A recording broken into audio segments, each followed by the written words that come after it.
ఓం నమ శివాయ. తేటగుంట ఉమామహేశ్వర దేవస్థానం ముందు ఈ రోజున రుద్రాభిషేకం 9 గంటల నుంచి 1 గంట దాకా జరిగింది. మధ్యాహ్నం 3 గంటల నుంచి రాత్రి 8 గంటల దాకా లక్షపత్రి పూజ జరుగుతుంది. ప్రతి సోమవారం అన్నదానం జరుగుతుంది. 3వ సోమవారం మహా అన్న ప్రసాదం జరుగుతుంది. మొత్తం ఒక 5,000 మందికి సుమారు భోజనాలు జరుగుతాయి. స్వామివారు ఒకసారి ఇక్కడికి వచ్చి వెళ్తే వాళ్ళ కోరికలు తీరుతాయి.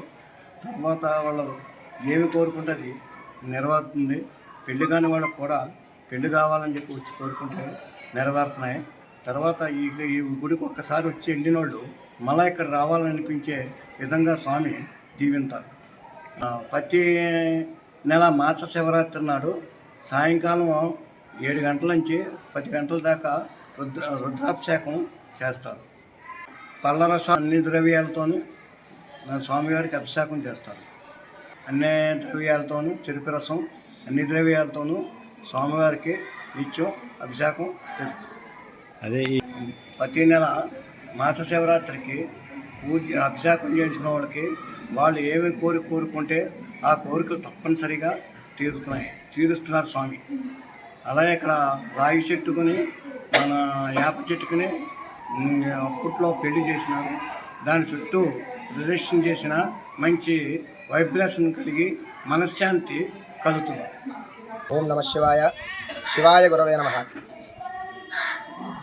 తేటగుంట గ్రామంలో ఏం చేసినటువంటి శ్రీ ఉమామహేశ్వర స్వామి వారి యొక్క ఆలయంలో కార్తీక మాసాన్ని పురస్కరించుకొని స్వామివారికి ప్రీతికరంగా లక్ష బిల్వార్చన కార్యక్రమం అంగరంగ వైభవంగా జరిగేటువంటి సందర్భంలో ఉదయం నుంచి ఇప్పటి వరకు స్వామికి 11 వార రుద్రాభిషేకములు తదితర కార్యక్రమాలన్నీ జరిగాయి. స్వామివారికి లక్ష బిల్వార్చన కార్యక్రమం కూడా మరి కాసేపట్లో వేద పండితుల యొక్క వేదఘోషతో దిగ్విజయంగా జరుగుతుంది. కావున 50 మంది భక్త ప్రజానీకానికి స్వామివారి అనుగ్రహం ఎల్లవేళలా ఉండాలని మనస్ఫూర్తిగా కోరుకుంటూ మన తేటగుంట గ్రామంలో వేచి చేసినటువంటి ఉమామహేశ్వర స్వామి వారి యొక్క మందిరములో ఒకటి కాదు చాలా రకాలైనటువంటి విశేషాలు ఉన్నాయి. ముందుగా స్వామి యొక్క మహత్యం, స్వామి యొక్క ఆలయంలో అభిషేకాలు, అర్చనలు, హోమములు జరిపించుకున్నటువంటి భక్తులందరికీ కూడా చక్కటి ఫలితాలు వచ్చాయి.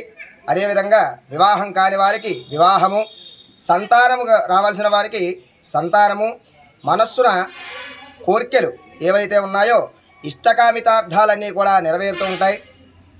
చక్కటి ఆహ్లాదకరమైనటువంటి ఈ యొక్క తేటగుంట శివాలయం వాతావరణం భక్తులందరికీ కూడా కనువిందుగా చేస్తూ మనస్సుని ఆహ్లాదింపజేస్తూ ఉంటుంది.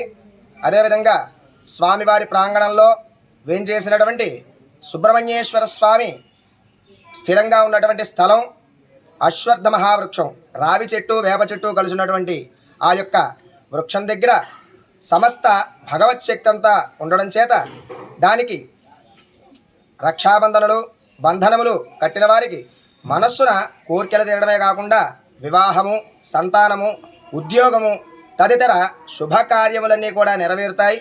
అదేవిధంగా స్వామివారి ఆలయ ప్రాంగణంలో ఏం చేసినటువంటి హరిహర హిరణ్యగర్భ అయ్యప్ప స్వామివారి మందిరం కూడా ఉంది. కార్తీక మాసాన్ని పురస్కరించుకొని అనేక మంది అయ్యప్ప స్వాములందరూ కూడా స్వామిని దర్శించుకొని స్వామిని సేవించుకొని తరిస్తూ ఉన్నారు. స్వామి ఆలయంలో ఏం చేసినటువంటి లక్ష్మీనారాయణ స్వామి, ఆంజనేయ స్వామి, అదేవిధంగా అమ్మవార్లకి ఆ యొక్క మూల విరాట్లలో శక్తిపూర్వకంగా యంత్రపూర్వకంగా వచ్చేటువంటి ఉత్పన్నమైనటువంటి శక్తి చేత స్వామివారి అనుగ్రహంతో భక్తులందరికీ కూడా వారి వారి మనసుల్లో ఉండేటువంటి కోర్కెలు, వారి వారి యొక్క కుటుంబాలన్నీ కూడా ఆనందంగా ఆహ్లాదంగా ఉంటూ చక్కగా అనేక రకాలైనటువంటి విశేషాలన్నీ జరుగుతూ ఉంటాయి. ఓం నమ శివాయ. హర హర మహాదేవ శంభో శంకర.